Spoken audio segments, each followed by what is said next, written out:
దురాక్రమణకు లేదు యుద్ధాలు వస్తాయి.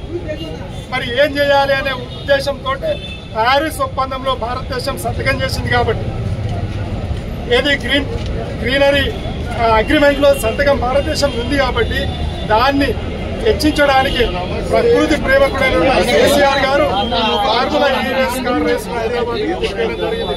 ఆనాడు చంద్రబాబు నాయుడు కాలంలో ప్రయత్నం చేసినా కూడా రానటువంటి ఈ కార్ రేసు మరి కేసీఆర్ గారు తెచ్చుకున్నట్టు దానివల్ల జరిగిన లాభం ఎంత అయ్యానంటే ఈరోజు పొల్యూషన్ కంట్రోల్, మరి అలాగే మరి వాతావరణానికి సంబంధించినటువంటి మొత్తము ఏదైతే వాయువులు ఉన్నాయో ఆ వాయువులు కంట్రోల్ కావాలంటే ఈ డీజిల్ బండ్లు పెట్రోల్ బండ్లు పోవాలి, మరి ఎలక్ట్రానిక్ వెహికల్స్ రావాలనే ఉద్దేశంతో కేసీఆర్ గారు ఈ రేసు పెట్టాడు.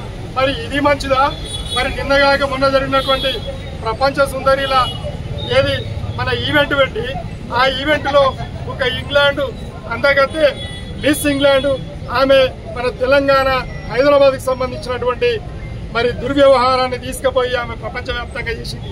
అంటే ఈరోజు బ్రాండ్ ఇమేజ్ని రేవంత్ రెడ్డి తీసినట్ట హైదరాబాద్ తెలంగాణ ప్రజలది, మరి కేసీఆర్ గారు కేటీఆర్ గారు తీసినట్ట హరీష్ రావు గారు తీసినట్ట మరి ప్రజలు తెలుసుకోవాల్సిన అవసరం ఉండదు. అట్లనే ముఖ్యంగా ప్రకృతిలో భాగంగా ఈరోజు హరితహారం బ్రహ్మాండంగా చేపట్టినటువంటి నాయకుడు కేసీఆర్ గారు. మరి హరితహారం వల్ల ఈరోజు తెలంగాణ ఎంత చక్కగా అయ్యింది అని అంటే ఈరోజు ఎన్నో బహుమతులు హరితహారానికి మరి కేంద్ర ప్రభుత్వం హరితహారానికి ఇవ్వడం జరిగింది. నీతి ఆయోగ్ ఎన్నో బహుమతులు ఇవ్వడం జరిగింది. అట్లనే ఈరోజు కాళేశ్వరం పూలేశ్వరం అన్నటువంటి ఇదే రేవంత్ రెడ్డి గారు మరి నిన్నగాక మొన్న పోయి మరి ఏదైతే నువ్వు రిజర్వాయర్ను నువ్వు శంకుస్థాపన అయ్యేది ఆవిష్కరణ చేసినావు, మరి కాళేశ్వరం పూలేశ్వరం అయితే నువ్వు శంకుస్థాపన ఎట్లా చేసినావు అంటే కాళేశ్వరం పనిచేస్తున్నట్టు కదా. మరి బుద్ధి జ్ఞానం ఉందా లేదా ఈ ప్రభుత్వానికి? మరి అదేవిధంగా మీ మంత్రులు పోయి సీతారామ ప్రాజెక్టులో నీటి రిజర్వాయర్లకు రిబన్ కటింగ్ చేసింది.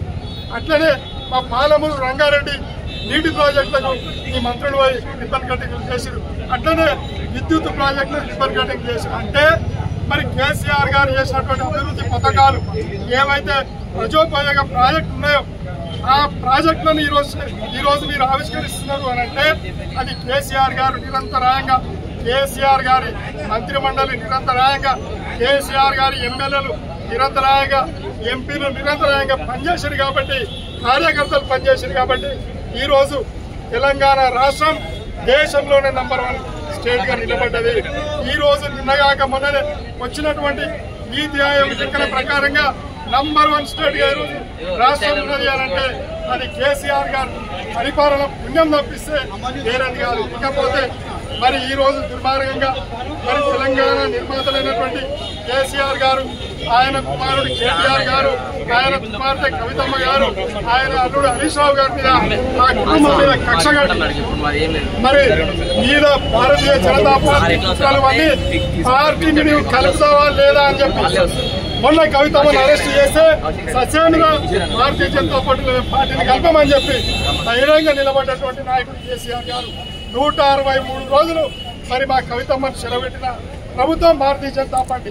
అలాగే ఇప్పుడు మళ్ళీ నిన్నగాక మొన్న ఒక తెలంగాణ నిర్మాతను పట్టుకొని, తెలంగాణ తెచ్చినటువంటి ఒక మహాశక్తిని పట్టుకొని, గొప్ప నాయకుని పట్టుకొని ఒక ఆఫ్టర్ ఒక విచారణ కమిషన్ ముందర మరి తెలంగాణ ఆత్మ గౌరవాన్ని అనంగా పట్టినటువంటి చరిత్ర రేవంత్ రెడ్డి గారు. అట్లనే మరి కవితమ్మను 163 రోజులు పెట్టారు. ఇప్పుడు కేటీఆర్ గారు ఎంబడి పడ్డారు. 54 కోట్ల రూపాయలు ఏవైతే ఉన్నాయో మరి ఎఫ్ఈఓకు మరి హెచ్ఎండిఏ అకౌంట్ నుండి డైరెక్ట్ ట్రాన్స్ఫర్ అయింది. మరి కేసీఆర్ గారి ఇంటికి పోయినాయా డబ్బులు? కేటీఆర్ గారి ఇంటికి పోయినాయా? కవిత గారి ఇంటికి పోయినాయా? హరీష్ రావు గారి ఇంటికి పోయినాయా? లేదు. మరి మా పార్టీ అకౌంట్లకి తెచ్చారు. అసలు ఈ సిగ్గు శరం ఏమన్నా ఉన్నదా వీళ్ళకు? అసలు ఏ విషయంలో అవగాహన ఉన్నదా వీళ్ళకు? అంటే ఇది ప్రతీకార పాలన అని చెప్పడానికి ఇవన్నీ కూడా సాక్ష్యమే. కాబట్టి కేటీఆర్ గారికి, కేసీఆర్ గారికి, కవితమ్మకు, హరీష్ రావు గారికి, మా మంత్రులకు, ఎమ్మెల్యేలకు, ఎంపీలకు ఏమన్నా జరిగిందంటే నిజంగా కూడా తెలంగాణ పక్కుమంటది. మరో తెలంగాణ ఉద్యమం రాబోతుందనే విషయాన్ని మేము హెచ్చరిస్తూ ఉంటాం. రేవంత్ రెడ్డి ఇప్పుడైనా నీకు దమ్ము ధైర్యం ఉంటే శాసనసభను రద్దు చేసి నీవు ఎలక్షన్లు పెట్టి నీకు దమ్ముంటే